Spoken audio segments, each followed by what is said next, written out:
ओम अज्ञानतिमिरान्धस्य ज्ञानाञ्जनशलाकया सत्सुरुन्मिलितं येन तस्मै श्रीगुरुवे नमः।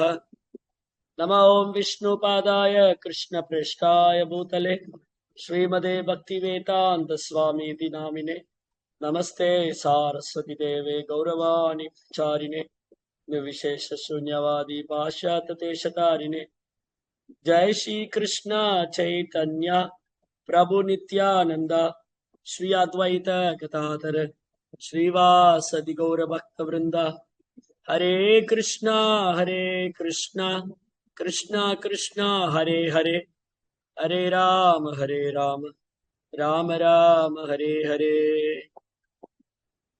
हरे பக்தர்களுக்கு இனிமையான மாலை வணக்கம். இன்றைய பாகவத சத்சங்க வகுப்புல கலந்துட்டு இருக்கிற எல்லா பக்தர்களுக்கும் என்னுடைய பணிவான நமஸ்காரம். இன்னைக்கு ஸ்ரீமத் பாகவதத்தில் 3ஆம் ஸ்கந்தம் 26வது அத்தியாயம். இந்த பௌதிக உலகத்தை பற்றிய வர்ணனை. இந்த ஜட உலகம், இந்த ஜட உலகத்தோட தத்துவம் என்ன, இது எதன் அடிப்படையில் இயங்கிக் கொண்டிருக்கிறது, நம்ம எப்படி இந்த ஜட உலகத்துல வந்தோம், நம்ம எதுக்காக இந்த ஜட உடல் கிடைச்சது, ஏன் நான் இந்த ஜட உலகத்தில் இருக்கிறேன், இந்த பௌதிக உலகம் எதற்காக சிருஷ்டிக்கப்பட்டது, ஏன் சிருஷ்டிக்கப்பட்டது, யாரால் சிருஷ்டிக்கப்பட்டது, அதன் அடிப்படை என்ன. என்ன ஒரே கேள்வியா இருக்கு. பதில் சொல்லுவார்னு பார்த்தா கேள்வி மேல கேள்வி கேட்கிறார். கேள்வி கேட்டாதான் பதில் கிடைக்கும். நிறைய பேர் வாழ்க்கையில கேள்வியே கேட்கறது இல்ல. நிறைய பேர் வாழ்க்கையில கேள்வி கேட்கறாங்க. பெரும்பாலும் என்ன கேள்வி கேட்கறாங்க, எனக்கு எங்க வேலை கிடைக்கும், எந்த காலேஜ்ல போய் படிக்கலாம், எந்த ஸ்கூல்ல போய் படிக்கலாம், எங்க வேலை பார்க்கலாம், எவ்வளவு சம்பளம் எதிர்பார்க்கலாம், எந்த பொண்ணை கல்யாணம் பண்ணலாம், எங்க இடம் வாங்கலாம், எங்க வீடு கட்டலாம், எவ்வளவு குழந்தைகள் பெற்றுக்கொள்ளலாம், எப்படி இந்த உலகத்தை அனுபவிக்கலாம், என்ன காரு வாங்கலாம், வீடு எவ்வளவு பிளாட்ல கட்டலாம், எவ்வளவு பெட்ரூம் வச்சுக்கலாம், 1008 கேள்வி. ஸ்தோத்திரம் நித்யாந்தி ராஜேந்திரா நினாம் சந்தி சகசிரஷு ஆபர்ஷதானாம் ஆத்ம தத்துவம் கிரகேஷு கிரகமேதினா. பரிச்சித் மகாராஜ் கேட்கிறாரு சுகதேவ் கோஸ்வாமிட்ட, ஓ சுகதேவ் கோஸ்வாமி, மக்கள் 1000 கேள்விகள்லாம் கேட்கிறாங்க, ஏன் கிருஷ்ணரை பத்தி கேட்க மாட்டேங்கிறாங்க? 1000 கேள்வி கேட்கிறாங்க. இந்த தடவை எலெக்ஷன்ல யார் ஜெயிக்க போறா, யார் யாரோட கூட்டணி வச்சுக்க போறா, எந்த சினிமா நடிகர் யாரு கல்யாணம் பண்ண போறாங்க, யாரு அரசியலுக்கு வர போறாங்க, இவர் என்ன பண்ண போறாரு, அவர் என்ன பண்ண போறாரு, 1000 கேள்வி. ஸ்தோத்திரம் நித்யாந்தி ராஜேந்திரா. அப்ப பரிசித் மகாராஜா சுகதேவ் கோஸ்வாமி சொல்றாரு, ஓ ராஜேந்திரா, ராஜாக்களில் இந்திரனை போன்றவனே, ஸ்தோத்திரம் நித்யாந்தி ராஜேந்திரா, நினாம் சந்தி சகசிரஷு. மக்கள் 1000 கேள்வி கேட்பாங்க, ஏன் கிருஷ்ணரை பத்தி கேட்க மாட்டேங்கிறாங்க? ஆபர்ஷதானாம் ஆத்ம தத்துவம். நான் இந்த உடல் எல்லாம் ஆத்மா, நான் கிருஷ்ணருடைய சேவகன் மறந்து போயிட்டாங்க. கிரகேஷு கிரகமேதினா, இல்லற வாழ்க்கையில வீட்டு விலங்கு மாதிரி வாழ்ந்துட்டு இருக்காங்க. கிரகமே இதி, நான் தான் இந்த வீடு, இது என் மனைவி, என் குடும்பம், என் பிள்ளை, நான், எனது, என்னுடையது, வீட்டில் விலங்கு மாதிரி வாழ்ந்து கொண்டிருக்கிறார்.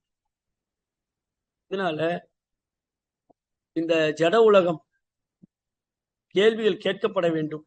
இங்கே கேள்விகள் கேட்கப்பட வேண்டும். என்னென்ன கேள்வி கேட்கப்படணும்?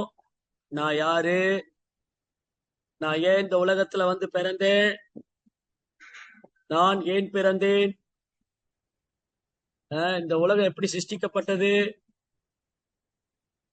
ஏன் படைக்கப்பட்டது, எதற்காக படைக்கப்பட்டது, எதன் அடிப்படையில் படைக்கப்பட்டது, இதன் படைப்பாளி யார், இந்த கேள்வி ரொம்ப ரொம்ப முக்கியம். அதனாலதான் கபில வாசுதேவர் அவர் அம்மாவான தேவகுதி மாதா, தேவகுதி அம்மா நம்ம நன்மைக்காக நிறைய கேள்வி கேட்கிறாங்க. அப்போ கபில வாசுதேவர் எப்படி வாசுதேவன் அர்ஜுனனுக்கு பகவத்கீதை சொன்னாரோ அது போல கபில வாசுதேவர் தேவகுதிக்கு உபதேசிக்கிற மாதிரி நமக்கு நிறைய விஷயங்கள் சொல்றார். அப்ப ரொம்ப அழகா சொல்றார். ஓ என் அருமை அன்னையே, இந்த பௌதிக உலகம் படைக்கப்பட்டதுக்கு முக்கியமான காரணம் பற்றுதல், அனுபவிக்க வேண்டும் என்ற ஆசை, நான் என்ற பொய்யகங்காரம். நான் அனுபவிக்க வேண்டும், அகம் போக்தா, நானே அனுபவிப்பாளன், அகம் கர்த்தா, நானே எல்லாத்துக்கு காரணம், அகம் ஈஸ்வரா, நானே கட்டுப்படுத்த வேண்டும். ஜீவாத்மாவகை நம்முடைய சுதந்திரத்தை துஷ்பிரயோகம் செய்ததுனால பகவானுடைய ஏற்பாட்டினால இந்த ஜட உலகம் படைக்கப்பட்டது. அரசாங்கத்துக்கு சிறைச்சாலை எல்லாம் கட்டணுங்கிற எண்ணம் கிடையாது. ஆனா ஏன் கட்டுறாங்க? அரசாங்கத்தின் சட்ட திட்டத்தை அவமதிப்பவர்கள், பொதுமக்களுக்கு இடையூறு செய்பவர்கள், சமுதாயத்தில் குழப்பம் விளைவிப்பவர்கள், சமுதாயத்துல விஷக்கிருமிகள், இவங்க எல்லாம் ஜெயில போடும். அது அவங்க தண்டிக்கணும் ஒரு எண்ணம் இல்லை, அவர்கள் திருந்த வேண்டும் என்பதற்கு. சிறைச்சாலையின் நோக்கம் பொதுமக்களை ஜெயில போட்டு அடிக்கணும் உதைக்கணுங்கிற எண்ணம் இல்லை. சிறைச்சாலையின் முக்கியமான நோக்கம் அந்த சிறையில போய் கைதி வெளியே வரும்போது திருந்தி நல்ல மனிதனாக வர வேண்டும். அதே போலதான் பகவான் இந்த ஜட உலகத்தை படைத்திருக்கிறார். அது நாம் அனுபவிக்க வேண்டும் என்பதற்காக அல்ல, நாம் திருந்தி மீண்டும் அவரிடம் வர வேண்டும் என்று வாய்ப்பளிக்கிறார். நாம திருந்தி மீண்டும் அவர்கிட்ட வரணும். சரிங்க, நாம திருந்தணும் அப்படி நான் என்னதாயா தப்பு பண்ண கேள்வி வரும் இல்லையா? இங்க உள்ளவங்க எல்லாம் என்ன தப்பு பண்ணாங்க, இந்த ஜட உலகத்துல இருக்கிறவங்க என்ன தப்பு பண்ணோம், ஏன் ஜட உலகத்துல வந்தோம், ஏன் கஷ்டப்படுறோம்? ஜென்ம மிருத்து ஜரா வியாதி துக்க தோஷானு தர்சனம், பிறப்பு இறப்பு முதுமை நோய், ஏன் கஷ்டப்படுறோம்? இதுல இருந்து எப்படி விடுபடுறது? துக்காலயம் அசாஸ்வதம், இந்த உலகம் துன்பம் நிறைந்தது, நிலை இல்லாதது, அனித்யம் அசுகம் லோகம். அதனால நான் என்னையா தப்பு பண்ணேன்? நான் பண்ண தப்பே கிருஷ்ணரை விட்டு இருக்கணும்னு நினைச்சேன். கிருஷ்ணரை பிரிந்து இருக்க வேண்டும், நானே கிருஷ்ணராக செயல்பட வேண்டும். நானே நான் நான் நான் நான் நான் நான் இந்த நான் என்ற பொய்யகங்காரம், அந்த பொய்யகங்காரம், அதனால் விளைந்த பற்றுதல் அகங்காரம். அதுக்கப்புறம் மமகாரம். மம என்னுடையது, இவள் என் மனைவி, இவர் என் கணவர், இவங்க என் பிள்ளைகள், என் குடும்பம். இது அப்படியே விரிவடையும். சுயநலம் எவ்வாறு விரிவடைகிறது? முதலில் நான், அப்புறம் என் மனைவி, என் பிள்ளை, என் கணவர், என் குடும்பம், என் உறவினர், என் நண்பர், அப்புறம் என்னுடைய மதம், என் இனம், என் மொழி, என் நாடு. இதான் மமகாரம். இந்த மமகாரம் அகங்காரம், இதனால் விளைந்த பற்றுதல், இதுதான் இந்த ஜட உலகத்துல மீண்டும் மீண்டும் பிறப்பு இறப்புக்கு காரணம். புனரபி ஜனனம் புனரபி மரணம் புனரபி ஜனனி ஜடரே செயல். ஆத்மா எதுவும் செய்யாவிட்டாலும், அந்த செயல்களுக்கு அப்பாற்பட்டதா இருந்தாலும், தனி ஒரு ஆத்மா கட்டுப்பட்ட வாழ்வில் பாதிக்கப்படுகிறார். பாத்தீங்களா? இதே ஸ்டேட்மெண்ட் பகவத்கீதையில் பகவான் சொல்றார். இங்க கபில வாசுதேவர் அன்னைய தேவகுதி கிட்ட சொல்ற மாதிரி இதே ஸ்டேட்மெண்ட் கபில வாசுதேவர் தேவகுதி கிட்ட சொல்றார். அதே மாதிரி பகவத்கீதையில பகவான் சொல்லியிருக்காரு, ஆத்மா கொல்லுபவனும் அல்ல கொல்லப்படுவனும் அல்ல. ஆத்மாவுக்கும் இந்த ஜட உலகத்துக்கு சம்பந்தமே கிடையாது. என்ன சுவாமி சொல்றீங்க? ஆத்மாவுக்கும் ஜட உலகத்துக்கும் சம்பந்தம் இல்லைன்னா அப்ப நான் ஏன் இங்க வந்தேன்? எப்படி சம்பந்தப்பட்டிருக்கேன்? பிரகிருதி கிரியமானானி குணை கர்மானி சர்வசக அகங்கார விமூடாத்மா கர்த்தாகம் இது மன்யதே. பிரகிருதி, இந்த ஜட இயற்கை, பிரகிருதி கிரியமானானி எப்படி இயங்குது? குணை கர்மானி சர்வசக, குணத்தால் தூண்டப்படுகிறது, குணத்தால் இயங்குகிறது. பிரகிருதி கிரியமானானி உனை கர்மாணி சர்வசக அகங்கார விமூடாத்மா. அகங்காரம் கொண்ட முட்டாளாத்மா தன்னே கர்த்தா என்று கருதுகிறான். கர்த்தாக இது மன்னியது. அதனால இந்த பொய் அகங்காரம், பொய் கர்வம், பௌதிக பற்றுதல், அனுபவிக்க வேண்டும் என்ற ஆசை, இதெல்லாம் நம்ம பண்ண தவறு. சரி, அடுத்த ஸ்லோகத்துல என்ன சொல்றாரு? கட்டுப்படுத்தப்பட்ட ஆத்மாவின் பௌதிக உடல் மற்றும் புலன்களை அடக்கியாளும் தெய்வங்கள் மற்றும் தேவர்கள் ஆகியவற்றின் உண்மை காரணம் இயற்கையாகும். இது படித்த மனிதர்களால் புரிந்து கொள்ளப்பட்டது. ஆத்மாவின் இன்ப துன்ப உணர்வுகள் இயற்கையால் எல்லை கடந்த தத்துவமான இருக்கும் அந்த ஆத்மாவினாலே விளைவிக்கப்படுகின்றன. அப்போ இந்த குட்டி ஆத்மா, ஜீவாத்மா, இதுக்கு மேல இன்னொரு ஆத்மா, அது பரமாத்மா. பரமாத்மா இயக்குகிறா, ஜீவாத்மா இயங்குகிறா. அதனால இந்த ஜட உலகம் பகவானுக்கு பிரிந்த சக்தி, ஜீவாத்மா நாமளும் பகவானுடைய சக்தி. இந்த ரெண்டையும் கட்டுப்படுத்துவோர் பகவான் தான். இதைத்தான் நாம் மறந்து விட்டோம். இதைத்தான் நாம் ஒப்புக்கொள்ள மறுக்கின்றோம். இவைதான் நாம் துன்பத்துக்கான காரணம். ஜீவாத்மாவின் துன்பத்துக்கான காரணம் என்ன?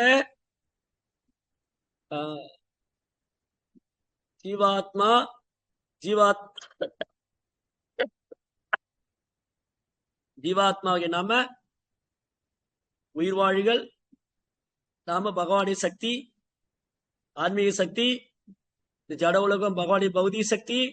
இந்த ரெண்டையும் ஆள்பவர், கட்டுப்படுத்துவர் அவர் தான். இதைத்தான் நம்ம மறந்துட்டோம். இதைத்தான் நம்ம ஒப்புக்கொள்ள மறுக்கிறோம். அதுதான் நம்ம துன்பத்துக்கான காரணம்.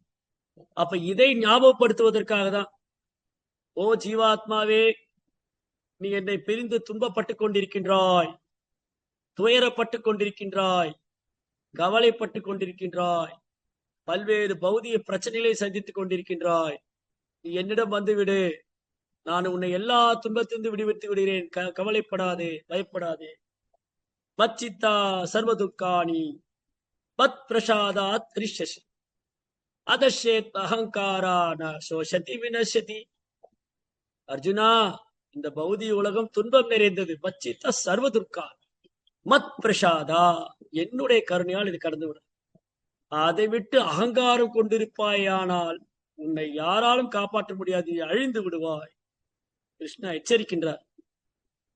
ஆக்சுவலி பகவத்கீதையில பகவான் அன்பாதான் சொல்லிட்டு வந்தார். 18ஆம் அத்தியாயம் வந்தோடனே பகவானுக்கு ஒரு சந்தேகம் வந்துடுது. அர்ஜுனன் இப்போ நான் பேசினதெல்லாம் சீரியஸா எடுத்துக்குவாரா, இல்ல கேஷுவலா எடுத்துட்டு விட்டுடுவாரா, நான் சொன்ன விஷயத்த ஃபாலோ பண்ணுவாரா, பண்ண மாட்டாரா? நம்ம ஒரு பாயிண்ட் இங்க விட்டு வச்சிருவோம், முன்னுக்கூட்டியே சொல்லி வச்சிருவோம். அதுக்கப்புறம் அவர் விருப்பம். அதான் இங்க சொல்லிட்டார், மச்சித்தா சர்வதுர்காணி. அர்ஜுனா, இந்த ஜட உலகம் துன்பம் நிறைந்தது. மத் பிரசாதா, என்னுடைய கருணையால் நீ கடந்து விடலாம்.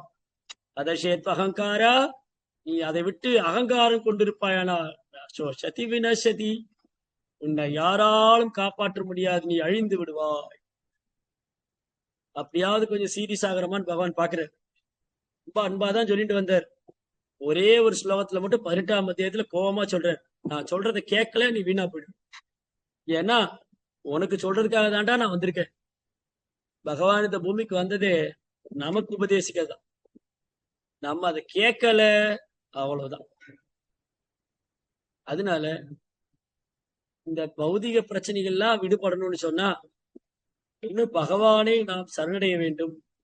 பகவானுக்கு பக்தி தொண்டு செய்யணும். சரி, பகவான் எப்படி சரணடைகிறது, அவருக்கு எப்படி பக்தி தொண்டு பண்றது, அதான் இப்ப பிரச்சனையா இருக்கு. அதுக்கு என்ன செய்யணும்? அப்ப என்ன பண்ணணும்? பகவானை சரணடைந்த ஆத்மாக்கள் அடிச்சோட்டை பின்பற்ற வேண்டும். யாரெல்லாம் பகவானை சரணிச்சிருக்காங்களோ அந்த ஆன்மாக்களை பின்பற்ற வேண்டும். மகாஜனோ ஏன கதச பந்தாகா தர்மஸ்ய தத்துவம் நிகிதோ குகாயா மகாஜனோ ஏன கதச பந்தாகா. மகாஜனங்களின் அடிச்சோட்டை பின்பற்ற வேண்டும்.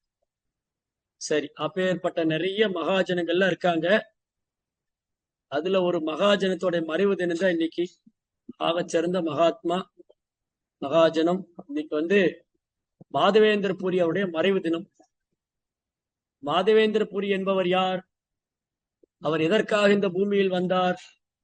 நாம் ஏன் மாதவேந்திரபுரியை பின்பற்ற வேண்டும்? அவர் நமக்கு கற்றுக் கொடுத்த பாடம் என்ன? மாதவேந்திரபுரியின் வாழ்க்கை சரித்திரம் நமக்கு கற்றுக் கொடுத்த பாடம் என்ன? ரொம்ப அற்புதமான சம்பிரதாயம் பிரம்ம மாத்துவ கௌடி வைஷ்ணவ சம்பிரதாயம். இந்த சம்பிரதாயத்துல பகவான் சம்பிரதாயமே பகவான் இருந்தா தோன்றுது. கிருஷ்ணா, பிரம்மா, நாரதர், வியாசர், மாத்வாச்சாரியர். இப்போ சம்பிரதாயமே பகவான் இருந்தா தோன்றுது.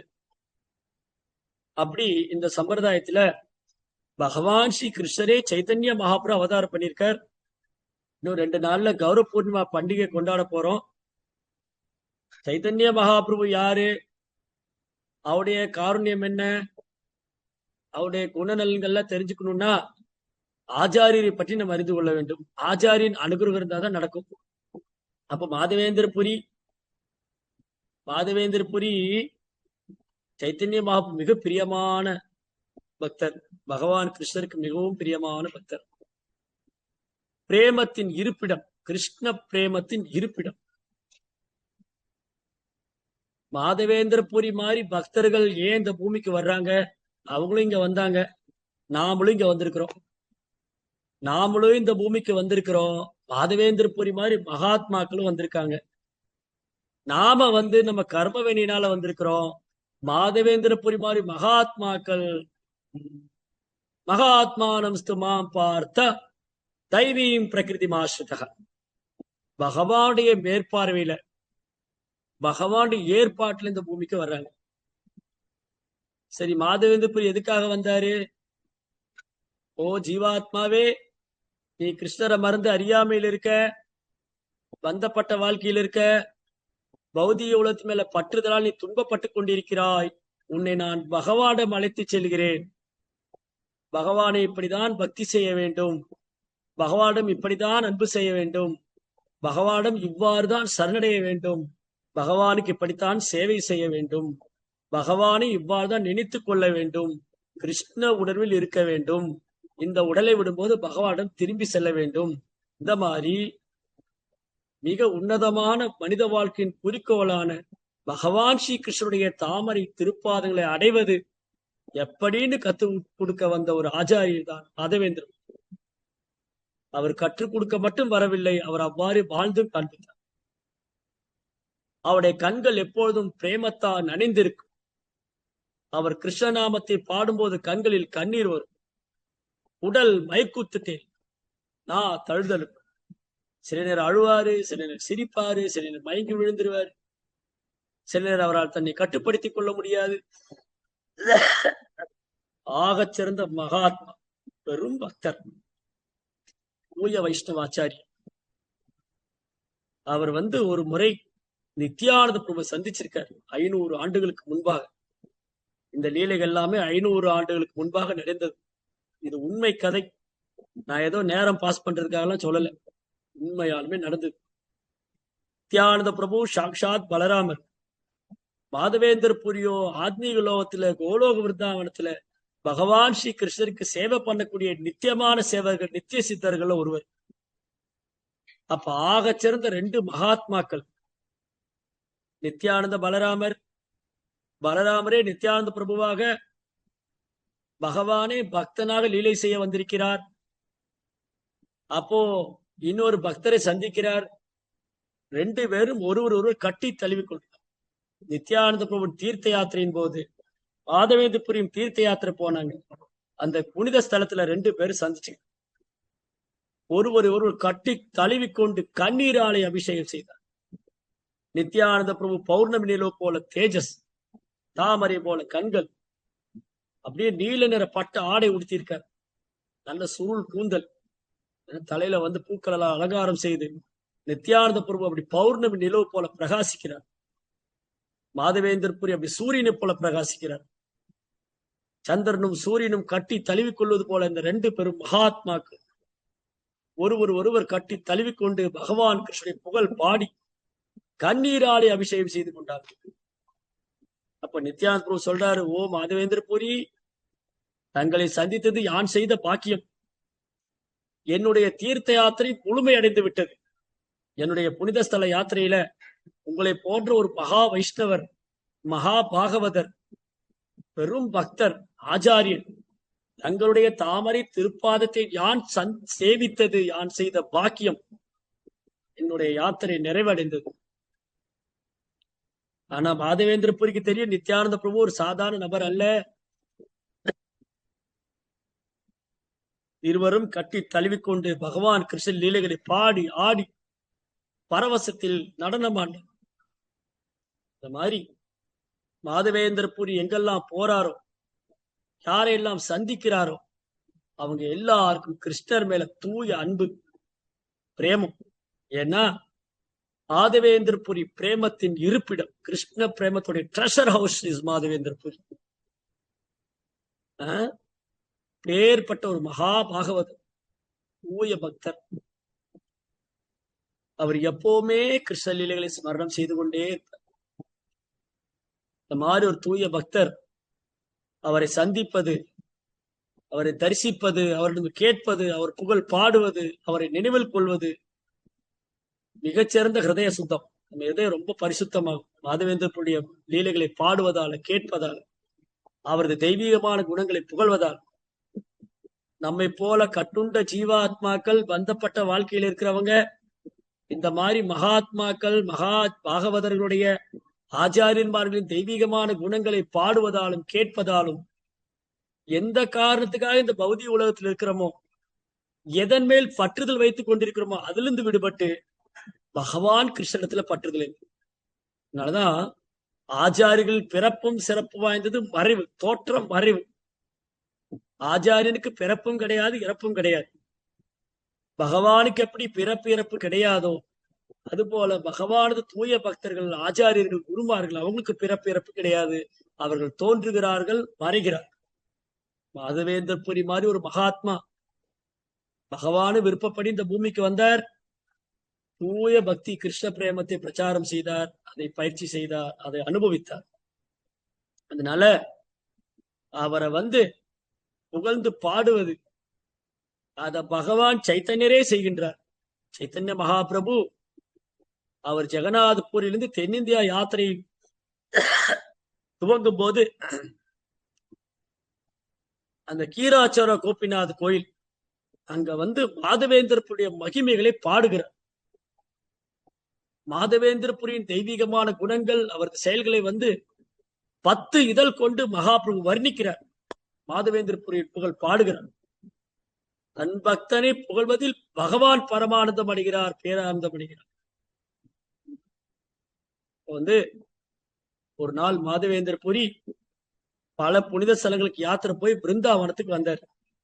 நீங்க பிருந்தாவனத்துல போனீங்கன்னா கோவர்த்தன மலை, வைகுந்தா ஜனிதோ வரா மதுபூரி தத்ராபி ரசோத்பாத் பிருந்தாரண்யம் உதாரபாணி ரமணா தத்ராபி கோவர்தனா ராதா குண்டபிகாபி கோகுலபதே பிரேமாம்புலப்தாவனாத் குரியாத் கிரிதனே சேவான் விவேகினர். பகவான் தோன்றிய வைகுண்ட லோகத்தை விட உயர்ந்தது அவர் பிறந்த மதுராபுரி. அந்த மதுராபுரி விட உயர்ந்தது பிருந்தாவனம். அந்த பிருந்தாவனத்தை காட்டிலும் உயர்ந்தது கோவர்த்தன மலை. அந்த கோவர்த்தன மலையில் வைத்து உயர்ந்தது ராதா குண்டம். அங்க போய் வாழணும்னு யார்தான் ஆசைப்பட மாட்டாங்க. மாதவேந்திரபுரி பல புனித ஸ்தலங்களுக்கு யாத்திரை போய் அவரை பார்க்கிறவங்க அவருடைய உடம்புல இருந்து காற்று பட்டதுன்னா, மாதவேந்திரபுரி மாதிரி தூய பக்தர் உடல் இருந்து ஸ்பர்ஷம் பட்டாலும் நம்ம தூய்மையாகும். பேர்பட்ட தூய ஆத்மா, pure soul. We are all conditioned soul and contaminated soul. Yeah.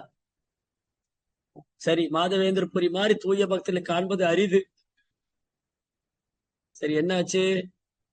அவர் பிருந்தாவனம் அங்க கோவிந்த குண்டம்னு ஒரு இடம் இருக்கு. கோவிந்த குண்டம், குண்டம்னா குளம். இந்திரன் கிருஷ்ணருக்கு அபிஷேகம் பண்ணார். ஐராவத யானை தும்பிக்கையால் அபிஷேகம் செய்து பல புனித நீர்கள், தீர்த்தங்களை கொண்டு அங்க கிருஷ்ணருக்கு அபிஷேகம் பண்ண. அந்த தீர்த்தம் தான் கோவிந்த குண்டம். பக்கத்துல ஐராவத குண்டம், ஐராவத யானை பகவானுக்கு அபிஷேகம் செய்தது. சுரபி குண்டம், சுரபி பசு பகவான் தன் மடியில் பால் சுரந்து பகவானுக்கு அபிஷேகம் செய்தது. இந்த புனித ஸ்தலங்கள்லாம் இன்னைக்கு போனாலும் பார்க்கலாம்.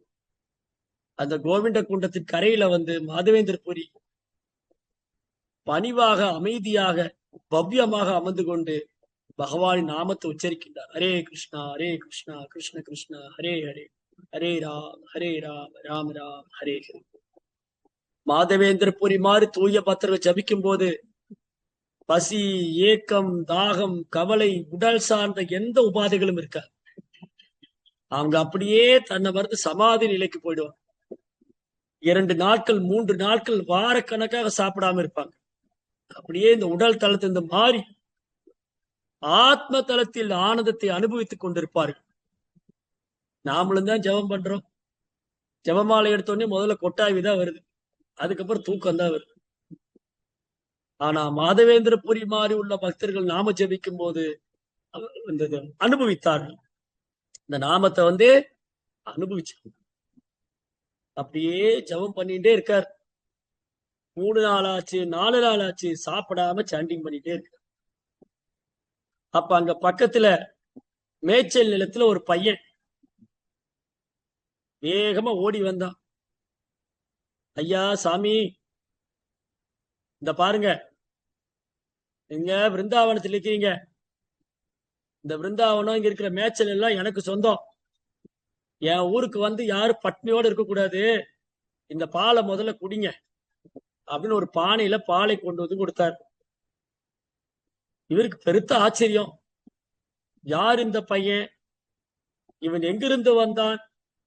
நான் உணவு அருந்தவில்லை என்று இவனுக்கு எப்படி தெரிந்தது? தம்பி, நீ யாரப்பா? நீ எங்கிருந்து வருகிறாய்? நான் உணவு அருந்தவில்லை என்று உனக்கு எப்படியப்பா தெரிந்தது? அந்த பையன் சொன்னாரு, நான் இங்க வந்து கண்ணுக்குட்டியெல்லாம் மேய்ச்சிட்டு இருந்தேன். இங்க வந்து குளத்துல தண்ணி எடுத்த மாதாஜிகள் எல்லாம் சொன்னாங்க, அங்க ஒரு சாமிஜி உட்கார்ந்து இருக்கிறாரு, சாப்பிடாம ஜெபம் பண்ணிக்கிட்டே இருக்கிறாரு. நமக்கு பிரசாத நேரம் வந்தா ஜெபமாவது பாகவதமாவது நேரம் அங்க ஓடிடும். ஆனா மாதவேந்திரபுரி அவரு சாண்டிங் பண்ணிக்கிட்டே இருக்க. அப்ப இந்த பையன் சொன்னாரு, மாதிரி மாதாஜிகள் எல்லாம் சொன்னாங்க, அங்க ஒரு சாது உட்கார்ந்து இருக்காரு, ஜெபம் பண்ணிக்கிட்டே இருக்காரு, சாப்பிடவே இல்லை. அதனால என் ஊருக்கு வந்து யாரும் பட்டினி இருக்க கூடாது, சாப்பிடாம இருக்க கூடாது. அப்படி யாராவது என் ஊர்ல வந்து சாப்பிடாம இருந்தா நானே வந்து அவனுக்கு உணவளிப்பேன். ஓ சரி சரி, எனக்கு வேலையெல்லாம் இருக்கு. கண்ணுக்குட்டிக்கு போய் பால் கறக்கணும், பசுமாட்டு பால் கறக்கணும், பிடிச்சு கட்டி வைக்கணும், தீவனம் போட்டு நிறைய வேலை இருக்கு. இந்த பாலை குடிச்சிட்டு பானையை வைங்க, அப்புறம் வந்து வாங்கிக்கிறேன் அப்படின்னு கொடுத்துட்டு அந்த பையன் ஓடிட்டான். மாதவேந்திரன் எடுத்து இதுவும் பகவாடி சித்தம், ஏதோ பிரசாதம் கிடைச்சது, அவ்வளவுதான். அந்த பாலை பருகுகின்றார்.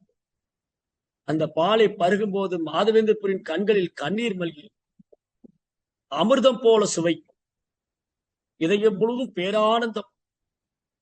அப்படியே உடலெல்லாம் மயிர்குத்து தெரிந்தது, நான் தழுதழுத்தது. அந்த பாலை குடிச்சிட்டு அப்படியே சாண்டிங் பண்ணி கொஞ்ச நேரம் ஓய்வு எடுக்க. அப்படி மாதவேந்திரபுரி ஓய்வு எடுக்கும் போது எந்த சிறுவன் அந்த பாலை கொண்டு வந்து கொடுத்தானோ அதே சிறுவன் அவர் கனவில் தோன்றுகிறார். மழைக்காலத்து மேகத்தை ஒத்த நிறம், தாமரை போல கண்கள், என்றும் பாடாத வைஜெயந்தி மாலை, மார்பில் ஸ்ரீவஸ்தபுரி, கழுத்தில் கௌஸ்துவமணி, மஞ்சள் நிற பீதாம்பர ஆடை, ஒரு கையில் புல்லாங்குழல், இன்னொரு கையில் மாடு மேய்க்கும் கம்பு, அதை வைத்திருக்கிறார். ஓ மாதவேந்திரபுரி, நான் உனக்காக தான் காத்துட்டு இருந்தேன். நீ எப்ப விருந்தாவனம் வருவேன்னு காத்துட்டு இருந்தேன். என்னுடைய பேர் ஹரி கோபால். பேர் கோபால், ஹரி கோபால். நான் வந்து 5000 வருஷத்துக்கு முன்பாக என்னை வந்து கிருஷ்ணருடைய கொள்ளு பேரன் வஜ்ரநாபன் என்னை பிரதிஷ்டை செய்தார். அப்ப முகலாரின் படையெடுப்பின் போது பயந்து போய் பூஜாரி என்னோட புதர்ல போட்டு மறைந்து விட்டார். எனக்கு உடம்பெல்லாம் உஷ்ணமாக இருக்கிறது. முற்புதரிலும் புதரிலும் நான் படுத்து கிடக்கிறேன். நீதான் என்னை மீட்டெடுக்க வேண்டும். எனக்கு ஒரு அழகான ஆலயம் எழுப்ப வேண்டும். நித்தியப்படி கைங்கரியம் செய்ய வேண்டும். நித்தியப்படி கைங்கரியம் செய்ய வேண்டும். இது உன்னால்தான் பண்ண முடியும். அதனால் உனக்காகவே நான் காத்து கொண்டிருந்தேன். ஓ மாதவேந்திரபுரி, என்னை மேல கொண்டு வா. திடுக்கிட்டு எழுந்தார் மாதவேந்திரபுரி. நான் கண்டது கனவா நினவா? இது மெய்யா பொய்யா? ஓ எம்பெருமானே, கேசவா, நாராயணா, ஹரிகோபாலா, இதென்ன லீலை? தாங்கள் எங்கிருக்கின்றீர்கள்? நான் தாங்கள் காண்பித்து கொடுத்த இடம் இதுவானா? இதோ நான் வருகிறேன். ஓடி போய் பிரஜவாசிகளை கூட்டு வந்தார். அங்கிருந்த பிரஜவாசிகளை கூட்டு வந்து, இங்கே வந்து மெதுவாக தோண்டி விடுங்கள், கவனமாக தோண்டுங்கள், கவனமாக தோண்டுங்கள். அப்படி இந்த முடிச்செடி எல்லாம் உடைச்சு அந்த முட்புதரெல்லாம் விலக்கி மெல்ல மெல்ல தோண்டும் போது அங்கு அப்படி கண்ணை பறிக்கும் பிரகாசமான ஒரு விக்கிரகம். சூரியன் போல பிரகாசம், தாமரை போல கண்கள். அந்த விக்கிரகத்தை மாதவேந்திரபுரி தோளோடு எடுத்து அணைத்துக் கொண்டார். ஓ ஹரிகோபாலா, ஹரிகோபாலா, ஹரிகோல், ஹரே கிருஷ்ணா. எல்லோரும் தேடிக்கொண்டிருந்தார்கள் விருந்தாவனத்துல. ஹரிகோபால் விக்கிரகத்தை காணமே. 5000 ஆண்டுகளுக்கு முன்பாக பிரதிஷ்டை பண்ண விக்கிரகம். பகவான் கிருஷ்ணனுடைய மறைவுக்கு அப்புறம் பகவான் கிருஷ்ணரின் நினைவாக கிருஷ்ணருடைய கொள்ளு பேரன் வஜ்ரநாபன் விருந்தாவனம் முழுவதும் ஆயிரக்கணக்கான விக்கிரகங்களை பிரதிஷ்டை செய்தார். அதில் மிக முக்கியமான விக்கிரகம் ஹரிகோபால் விக்கிரகம். அதுக்கப்புறம் ஒரு 500 ஆண்டுகளுக்கு முன்பாக எல்லாம் மறைந்து விட்டது. ராதா குண்டம் எங்கிருக்கிறது, ஷாம குண்டம் எங்கிருக்கிறது, இந்த மாதிரி ராதா மதன் மோகன், ராதா கோவிந்த தேவர், ராதா கோபிநாதர் எல்லாம் எங்க போன எல்லாம் மறைச்சிட்டாங்க. அப்புறம் ஆச்சாரியன்மார்கள் தான் கண்டுபிடிச்சு கொடுத்தாங்க. அப்போ மாதவேந்திரபுரி பகவான் ஸ்ரீ கிருஷ்ணர் தூய பக்தருக்கே தன்னை வெளிப்படுத்துகிறார். பகவான் விக்கிர ரூபத்துல வந்து ஒரு குழந்தையாக மாறிவிடுகிறார். குழந்தை யார் பராமரிப்பாங்க? பெற்றோர்களே பராமரிப்பாங்க. குழந்தை யார் பாதுகாப்பாங்க? பெரியவர்களே பாதுகாப்பாங்க. குழந்தைகளுக்கு யார் சேவை செய்வாங்க? பெரியவர்களே சேவை செய்வாங்க. அப்பொழுது பகவானின் விக்கிரகம் ஒரு குழந்தையாக மாறிக்கொண்டு பகவானிடம் பக்தனின் வருகைக்காக காத்திருக்கிறது. ஓ மாதவேந்திரபுரி மாறி ஒரு தூய பக்தன் என்னை சேவை செய்ய, அவருக்கு அதிகாரம் இருக்கிறது என்னை மக்களுக்கு கொடுப்பது. பகவான் கிருஷ்ணரை பகவான் கிருஷ்ணரை யாரு கொடுக்க முடியும்? பகவான் கிருஷ்ணரை தூய பக்தன் தான் கொடுக்க முடியும். அதனாலதான் பக்தி வினோத் தாக்கூரர் பாடுகிறார் தன் பாடலில், கிருஷ்ணா சே தோமாரா கிருஷ்ணா திதே பாரோ তোমারা সাকাতে আছে, আমি তো कंगाला कृष्णा कृष्णा बोले தாய் தவ பாய்ச்சே பாய்ச்சே. ஓ வைஷ்ணவ தாக்குரரே, கிருஷ்ணா உங்களுடையவர், கிருஷ்ணா உங்களுக்கு சொந்தமானவர், நீங்க தான் அவரை கொடுக்க முடியும். நான் உங்க பின்னாடி ஓடி வரேன், கிருஷ்ணரை கொடுங்க, கிருஷ்ணரை கொடுங்க, கிருஷ்ணர். அதனால பகவானது நாம ரூப குணாதிசைகளை நாம் அறிந்து கொள்ள வேண்டுமானால், பகவானுடைய விக்கிரகத்தை நாம் அறிந்து கொள்ள வேண்டுமானால், பகவானிடம் அன்பு செய்ய வேண்டுமானால் நாம் தூய பக்தியில் கருணையே நம்பி இருக்கு. மாதவேந்திரபுரியுடைய கனவுல பகவான் வந்தாரு, அது கனவல்ல, உண்மை. தூய பக்தர் கனவுல பகவான் வர்றது விளையாட்டு அல்ல, உண்மை. அந்த மாதிரி பகவான் வந்து ஒரு சொல்றாரு, நீ என்ன பிரதிஷ்டை பண்ண. உடனே மாதவேந்திரபுரி அந்த கோவர்த்தன மலையில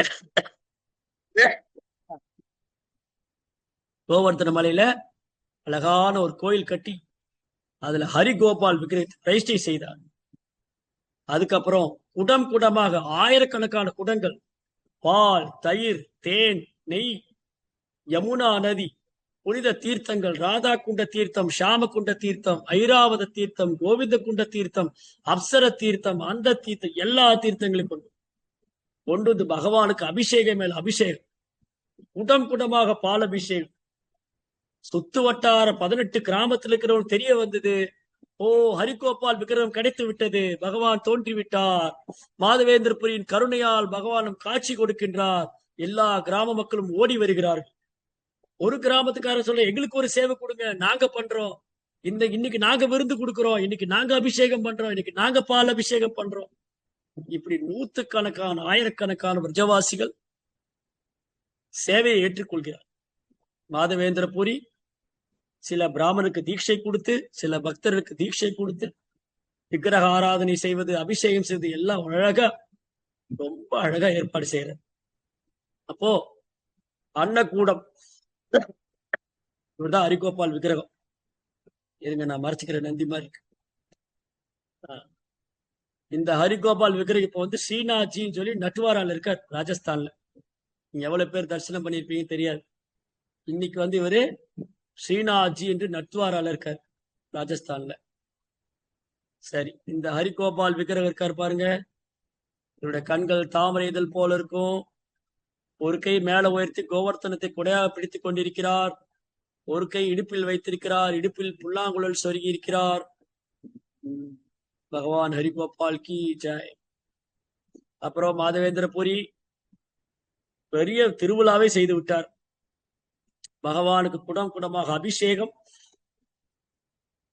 அப்புறம் இந்த திருவிழாவுக்கு வந்தவர்களுக்கெல்லாம் மகா பிரசாதம், அன்னக்கூட்டம். அன்னக்கூட்டம்னா சும்மா இல்ல, சாதம், பருப்பு, கூட்டு, பொரியல், வடா, பாயசம், ஜிலேபி, ரசகுல்லா, அலுவா, சமோசா, விதவிதமான பன்னீர் சப்ஜி, அந்த சப்ஜி, இந்த சப்ஜி எல்லாம். பல 1008 சப்பன் போக ஒரு கிராமத்துக்காரங்களும் வந்து மாதவேந்திரபுரி பிரபுபாதா, ஓ குரு மகாராஜ், ஓ பிரபு வைஷ்ணவ தாக்கூரரே, இன்னைக்கு சேவை எங்க கிராமத்துக்கு கொடுங்க, இன்னைக்கு சேவை எங்க கிராமத்துக்கு கொடுங்க. ஆயிரக்கணக்கான வைஷ்ணவர்கள் ஓடி வந்தார். தினம் தினம் பிரம்மாண்டமான ஆராதனை, பகவானுக்கு பிரம்மாண்டமான ஆராதனை, பிரசாத நிவேதனம். மீண்டும் ஒரு நாள் மாதவேந்திரபுரியின் கனவில் பகவான் தோன்றுகிறார். ஓ மாதவேந்திரபுரி, நீ எனக்கு நிறைய அபிஷேகம் பண்ணிட்ட, குடமா பாலை ஊத்துன, யமுனா நதி ஊத்துன, எல்லாம் சரிதான். ஆனா என் உஷ்ணம் இன்னும் தீரவில்லை. என் உடல்ல இருக்கிற உஷ்ணம் இன்னும் போகல. நீ போய் நீலாச்சலம் சென்று அங்க சந்தனம், நீலாச்சலத்துல போய் சந்தனம் எடுத்து வந்து என் உடலில் பூச வேண்டும். அப்போதுதான் என் உடல் குளிர்ச்சி அடையும். காலம் தாமதிக்க வேண்டாம், என்னால உஷ்ணம் தாங்க முடியல. ஓ மாதவேந்திரபுரி, உன்னாலதான் இது பண்ண முடியும். நீலாச்சலம் செல்ல வேண்டும். எப்படியா சந்தனம் எடுத்து வந்து என் உடலில் தேய்த்து விடும். அப்போதான் உடல் குளிர்ச்சி அடையும். இந்த சேவையை உன்னை தவிர வேறு யாராலும் செய்ய முடியும். மாதவேந்திரபுரி விழுந்து எழுந்தார். ஓ பகவானே, தங்கள் கட்டளையை நான் அவ்வாறே நிறைவேற்றுகிறேன் சொல்லி அங்கிருந்து ஓடினார். பிருந்தாவனத்திலிருந்து, பிருந்தாவனம் எங்க இருக்கு, ஜெகநாதபுரி எங்க இருக்கு. அப்பெல்லாம் வந்து புல்லட் ட்ரெயினோ இல்ல பிளைட்டோ எல்லாம் கிடையாது. நடந்தே போகணும், நடந்தே வரல, கட்ட வண்டியிலும் மாட்டு வண்டியிலும் போகணும். மாதவேந்திரபுரி தன் சீடர்களை அழைத்தார். நான் வரும் வரை நிவேதனம் சரியாக நடக்க வேண்டும். அபிஷேகம் பகவானுக்கு ஒரு குறையும் இருக்கக்கூடாது. நன்றாக அபிஷேகம் செய்ய வேண்டும், நிவேதனம் செய்ய வேண்டும். ஹரிகோபாலை நன்றாக பார்த்துக் கொள்ளுங்க, நான் விரைவில் வந்து விடுகிறேன் அப்படின்னு சொல்லிட்டு மாதவேந்திரபுரி மதுரா பிருந்தாவில இருந்து கிளம்பினார். நடையா நடந்து அவரு ஜெகநாத்புரி நோக்கி வருகிறார். ஜெகநாத்புரி நோக்கி வரும்போது அவர் வந்து கீராச்சோர் கோபிநாத் ஒரு கோயிலுக்கு வர்றார். இந்த கோயில்ல கோபிநாத் விக்கிரகம் இருக்காரு. இது ரொம்ப அழகான கோயில். உங்களை எவ்வளவு பேர் போயிருக்கீங்கன்னு தெரியாது. இந்த கோயில் வந்து ஒரிசால பலசோர்னு ஒரு டிஸ்ட்ரிக்ட். அங்க இருந்து பலசோர்ல இருந்து ஒரு கிராமத்து பேர் மறந்து போயிட்டேன். அந்த கிராமத்துலதான் இந்த கோயில். ரெமுனா, வெரி குட். ரெமுனால ஒரு அழகான கோபிநாதர் விக்கிரகம். இந்த விக்கிரகம் யார் பிரதிஷ்டை பண்ணார்? ஸ்ரீ ராமச்சந்திர பிரபு வழிபாடு செய்த விக்கிரகம். அவருடைய வனவாசின் போது கீராச்சர் கோபிநாத். ஜெய் ஸ்ரீ ராதா கோபிநாத் கி ஜெய். இந்த கோபிநாதர் விக்கிரகம் மாதவேந்திரபுரி மதுராவிலிருந்து ஜெகநாதபுரி வர வழியில இந்த கீராச்சோர் கோபிநாத் கோயிலுக்கு வந்தார். கோபிநாதரை கண்டு தலைகால் குத்திட்டு நடனமான, கண்களில் கண்ணீர் மல்கிது. ஓ கோபிநாதா, உங்க எவ்வளவு அழகா உங்களுக்கு அலங்காரம் பண்ணிருக்காங்க, எவ்வளவு அழகா உங்களுக்கு சேவனம் செய்யறாங்க அப்படின்னு மாதவேந்திரபுரி கோபிநாதருடைய ஆலயத்துல நடனமான. ஆக்சுவலி இந்த கோயிலுக்கு கோபிநாத் கோயில் தான் பேர். ஆனா ஏன் அந்த கீர்ச்சோர், கீர்னா பாயாசம், சோர்னா திருடன், பாயாசத்தை திருடிய கோபிநாதன். பாத்தீங்களா, நம்மளை யாராவது திருடன் சொன்னா ஒத்துக்குவோமா? சின்ன வயசுல தெரியாம ஒரு ஜாமெட்ரி பாக்ஸ் திருடிட்டோம். அன்னைக்கு நமக்கு பட்ட பேர் கொடுத்துட்டாங்க. எப்ப பார்த்தாலும் இவரா ஜாமெட்ரி பாக்ஸ் திருடிய பிரபு, ஜாமெட்ரி பாக்ஸை திருடிய தமயந்தி மாதாஜி. அல்லது பேனாவத்திலேயே சந்திரலேகா மாதைன்னு சொன்னா ஒத்துக்குவீங்களா? அட ஏதோ சின்ன வயசுல தெரியாம பண்ணிட்டப்பா, ஏப்பா இன்னும் திருடன் சொல்லிட்டு ஒத்துக்கவே மாட்டோம். ஆனா இங்க பகவான் பேரானந்த மணிரார் தன்னை திருடன் என்று சொன்னாலும் சந்தோஷம். என்ன நடந்தது? மாதவேந்தர் புரி இந்த கீர்ச்சோர் கோபிநாத் கோயிலுக்கு வந்தார். இந்த கோயில்ல மாதவேந்தர் புரி ஜபம் செய்து கொண்டிருக்கிறார். கோபிநாதரை பார்த்து பரவசத்துல. அப்ப பூஜாரி வந்து கோபிநாதருக்கு நிவேதனம் செய்யறதுக்காக ஒரு 12 பானையில கீர் எடுத்துட்டு போறார். நீங்க எவ்வளவு பேர் இந்த கீர் சாப்பிட்டிருக்கீங்க, இந்த கோயிலுக்கு போறீங்க தெரியாது. வாழ்க்கையில ஒரு நாளாவது நீங்க போய் சாப்பிட்டா நீங்க பெரிய பயன் அடைஞ்சிருவீங்க. இந்த கீர் சாப்பிட்டா உலகத்துல எந்த மூலையிலுமே கிடைக்காது. நான் எல்லாம் ஒரு 7-8 பானை சாப்பிட்டுருக்கேன்னு வச்சுக்கோங்களேன். அப்ப எப்ப ஏற்பட்ட சாப்பாட்டு ராமநாதர் இந்த கோயில்ல போய் இந்த கீரை வாங்கி சாப்பிட்டா அந்த கீரை சாப்பிட்ட நினைப்பு வந்து வாழ்நாள் முழுதும் மறக்க. அந்த சுவை வேற எங்கேயும் கிடைக்காது. அதுக்கு அமிர்த கேலி என்று பெயர். அமிர்த கேலி. அப்போ வந்து மாதவேந்தர் புரி பகவானை தரிசனம் பண்ணி உட்கார்ந்துட்டு இருக்க. பூஜாரி 12 பானையில கீரை எடுத்துட்டு போறார். அங்க போய் கர்டன் போட்டு கீரை ஆஃபர் பண்ணிட்டு இருக்காங்க. பகவானுக்கு நிவேதனம் பண்றாரு. இங்க வெளியில கர்ப்ப கிரகத்துக்கு வெளியில மாதவேந்தர் புரி உட்கார்ந்துட்டு இருக்கார். அவர் நினைக்கிறார், இங்க கோபிநாதருக்கு என்ன நிவேதனம் பண்றாங்க தெரியலையே, அது என்னன்னு தெரிஞ்சா அதை நான் கொஞ்சம் டேஸ்ட் பண்ணேன்னா அதை சாப்பிட்டு பார்த்தா அதே மாதிரி போய் என் கோபாலுக்கு நிவேதனம் பண்ணுவேன். அடுத்த நிமிஷம் அவருக்கு வந்தது கோபம். தன்னையே நொந்து கொள்றான். முட்டாள், நான் எவ்வளவு பெரிய கீழ்நிலையானவன், நான் எவ்வளவு மோசமான எண்ணம் உள்ளவன், வீழ்ந்தவன், இழிநிலையானவன். பகவானுக்கு நிவேதனம் நடக்கூடிய நேரத்துல நான் சாப்பிட்டு பார்க்கணும்னு நினைச்சிட்டேன். என்னை விட ஒரு மோசமான நபர் இருக்க முடியுமா என்று தன்னை கடிந்து கொள்றார். ஆனா உண்மையில அவருக்கு புலன்பத்தினால் நாக்கினுடைய சுவைக்காக சாப்பிடணும்னு நினைக்கல. அந்த பாயசம் எப்படி இருக்குன்னு தெரிஞ்சா நானும் போய் கோபிநாதர் ஹரிகோபால் பண்ணுவேன். அதுக்கே அவர் தன்னை நொந்துக்கிறார். நம்ம வீட்டுல என்ன பண்ணுவோம், கிருஷ்ணருக்கு நிவேதனம் பண்றேன்னு சொல்லிட்டு எனக்கு என்னெல்லாம் பிடிக்குதோ அதை பண்ணிட்டு. எங்க கணவருக்கு சப்பாத்தி ரொம்ப பிடிக்குங்க. என் பிள்ளைக்கு வந்து நான் ரொம்ப பிடிக்கும். அதனால கிருஷ்ணருக்கு கொடுத்தேன். கிருஷ்ணருக்கு என்ன பிடிக்குமோ அதை பண்ணி பிள்ளைக்கு கொடுக்கல. கிருஷ்ணருக்கு என்ன பிடிக்குமோ அதை பண்ணி வீட்டுக்காருக்கு கொடுக்கல. எனக்கு பிடிச்சது கிருஷ்ணருக்கு, அட்லீஸ்ட் கிருஷ்ணருக்கு கொடுக்குறோம்னு சந்தோஷப்பட்டுக்கலாம். அதுல வேற சொல்லுவாங்க, அமுத எனக்கு ஆவி அவனுக்கு, அமுத எனக்கு ஆவி அவனுக்கு. இந்த மாதிரி எல்லாம் தத்துவம் பேசிட்டு என்ன நடந்தது? மாதவேந்தர் கோயில் விட்டு வெளியே வந்து விட்டார். பகவானுக்கு நிவேதனம் செய்யும் போது நான் அபராதம் செய்து விட்டேன், அதை சுவைத்து பார்க்க வேண்டும் நினைத்து விட்டேன், நான் ஒரு விலங்கு போல மோசமா, விலங்கு விட மோசமான என்று தன்னை கடிந்து கொண்டு அவர் ஊருக்கு வெளியில வந்து ஒரு கடை தெருவுல படுத்திருக்க. சாரி, ஒரு கடை தெருவுல உட்கார்ந்துட்டு இருக்க. பூஜாரி என்ன பண்ணாரு? 12 பானையில நிவேதனம் பண்ணாரு. ஆஃபரிங் எல்லாம் முடிச்சு பகவானுக்கு ரெஸ்ட் கொடுத்துட்டு ஓய்வு கொடுத்துட்டு அவர் தூங்க போயிட்டார். அந்த பூஜாரி தூங்கிக் கொண்டிருக்கிறார். அவர் கனவில் கோபால் வருகிறார். சாரி, கோபிநாத். அவர் கனவுல கோபிநாத் வந்தார். இங்க இவரே வச்சுக்கோ, ஹரிகோபால். சரி, அந்த போட்டோ இல்ல. அந்த பூஜாரின் கனவில் கோபிநாதர் வந்தார். ஏ பூஜாரி, எழுந்திரு, என்ன உறக்க வேண்டியது இருக்கு உனக்கு? என் பக்தன் மாதவேந்திர புரி அந்த மார்க்கெட்ல உட்கார்ந்துருக்க. நீ வந்து 12 பானை நிவேதனம் பண்ணி நீ கணக்குல வீக்கான்னு கேட்ட. ஏன்னா நீ 11 பானை எடுத்துன்னு போன, ஒண்ணு நான் ஒழிச்சு வச்சிருக்கேன் உனக்கு தெரியலையே. 12 பானை ஆஃபர் பண்ணியே நீ மேக்ஸ்ல வீக்கான்னு கேட்ட. 11 பானை எடுத்துன்னு போனேன், இன்னொரு பானை எங்க போச்சுன்னு பாத்தியா? நேரா ஆல்டருக்குள்ள போ, என் சதருக்கு பின்னாடி ஒரு பானையை ஒழிச்சு வச்சிருக்கேன். என் அங்கவஸ்திரத்துக்கு பின்னாடி ஒரு பானையை திருடி ஒழிச்சு வச்சிருக்கேன், அதை கொண்டு அந்த மாதவேந்திர புரி கொடுங்க. பூஜாரி விடுக்கொண்டு எழுந்தார். டக்குன்னு எழுந்துச்சார். என்ன டபார்னு எழுந்துச்சார். எழுந்துருச்சு, இது கனவா நினைவா உண்மையா, இது என்ன? அவசரமா குளிச்சுட்டு ஓடுற. குளிச்சுட்டு நேர போய் கர்ப்பகிர திறந்தா அந்த கோபிநாதரின் அங்கவஸ்திரத்துக்கு பின்னாடி ஒரு பானையை ஒளிச்சு வச்சிருக்காரு. ஆஹா, இது என்ன விந்தை கோபிநாதா, நீ இந்த வேலையெல்லாம் கூட செய்தியா? சரி, எனக்கு உன்கிட்ட பேச நேரம் இல்ல. நீ ஒரு பானையை திருடி வச்சிருக்கீன்னா அப்ப அவர் எப்பேற்பட்ட பக்தரா இருக்கணும். மாதவேந்திர புரிங்கிற ஒரு தூய பக்தனுக்காக ஒரு பாயாச பானையை திருடி வச்சதுனால அன்னிலிருந்து அவருக்கு பாயாச திடிய கோபிநாதன்னு பேர் வந்துச்சு. கீராச்சோரா கோபிநாத்.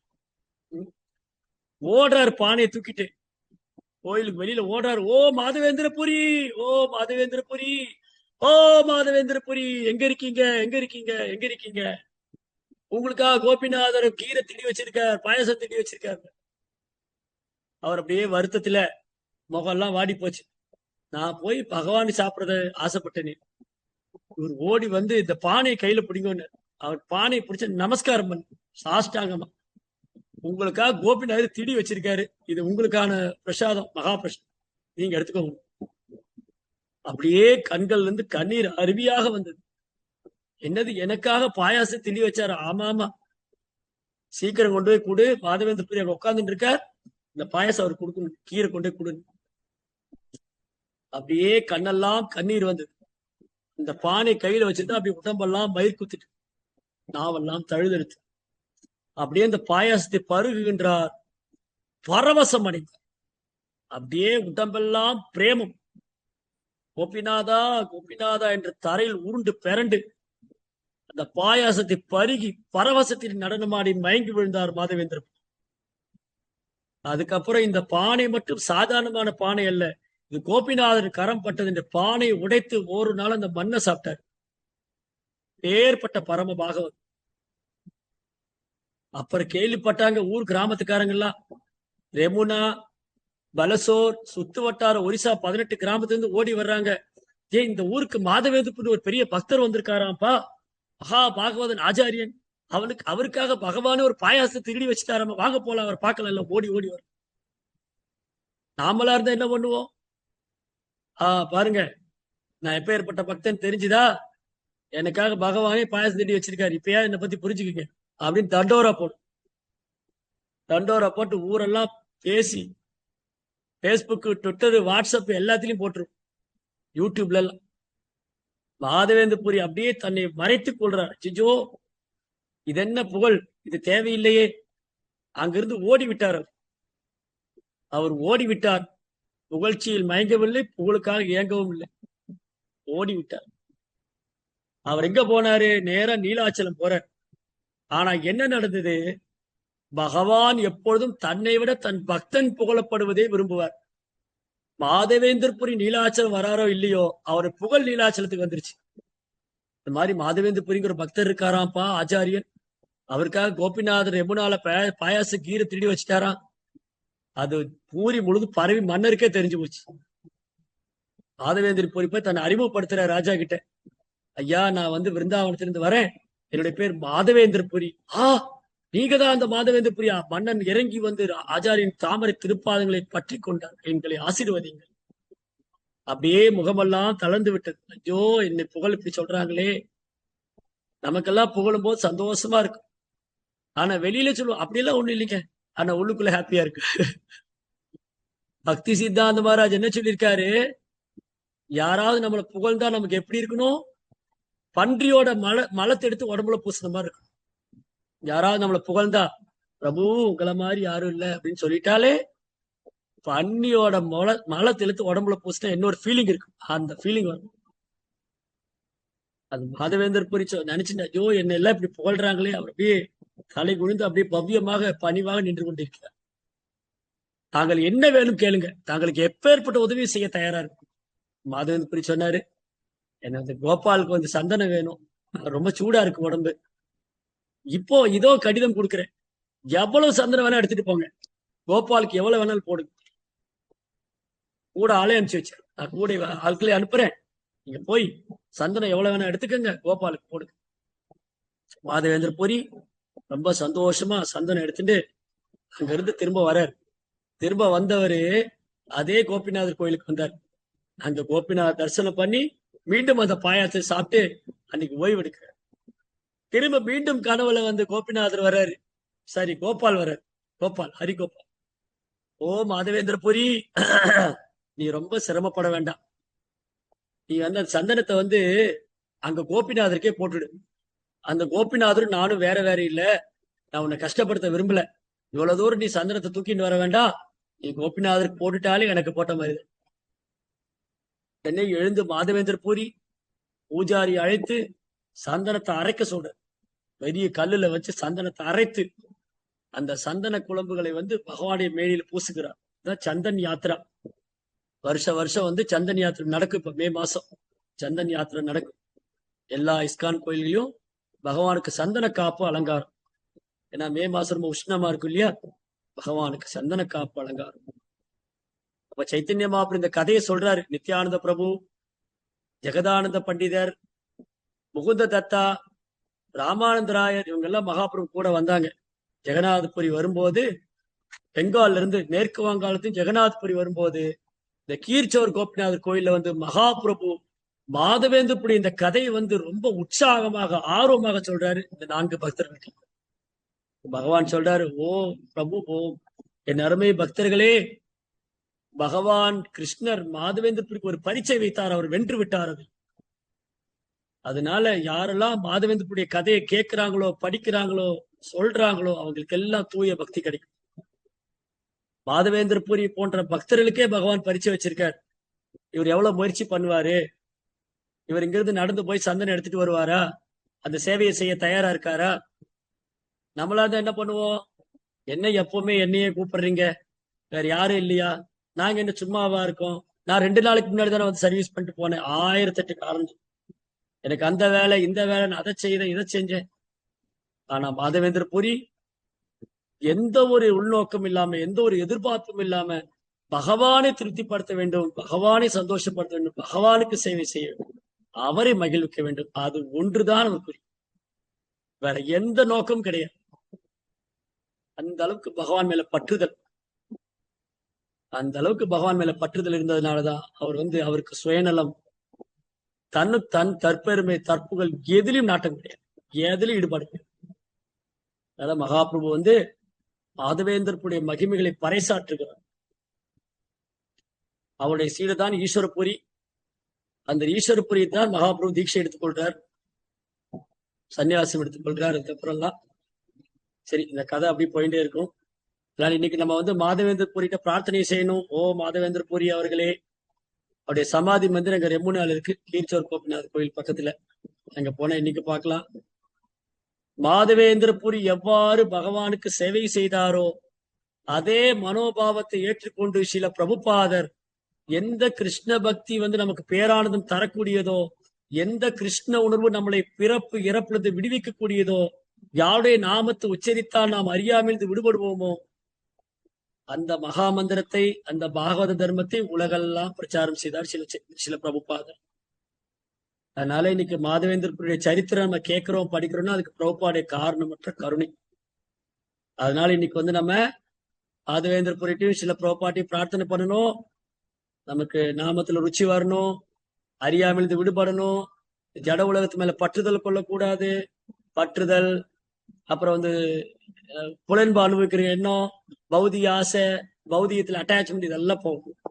கிருஷ்ணன் மேல பற்றுதல் வரணும், கிருஷ்ண நாமத்துல ருச்சி வரணும், சேவை மனப்பான்மை அதிகரிக்க வேண்டும், வைஷ்ணவருக்கு சேவை செய்ய வேண்டும், பகவானுக்கு சேவை செய்ய வேண்டும் என்று நான் பிரார்த்திக்கிறேன். அப்பதான் இந்த ஜட உலகத்துல நம்ம விடுபடும். அது இல்லாத வரைக்கும் இந்த ஜட உலக துன்பத்திலிருந்து நம்மளால விடுபடவே முடியாது. ஹரே கிருஷ்ணா. ஸ்ரீமத் பாகவதம் கி ஜெய், ஸ்ரீல பிரபுபாத் கி ஜெய். ஓகே.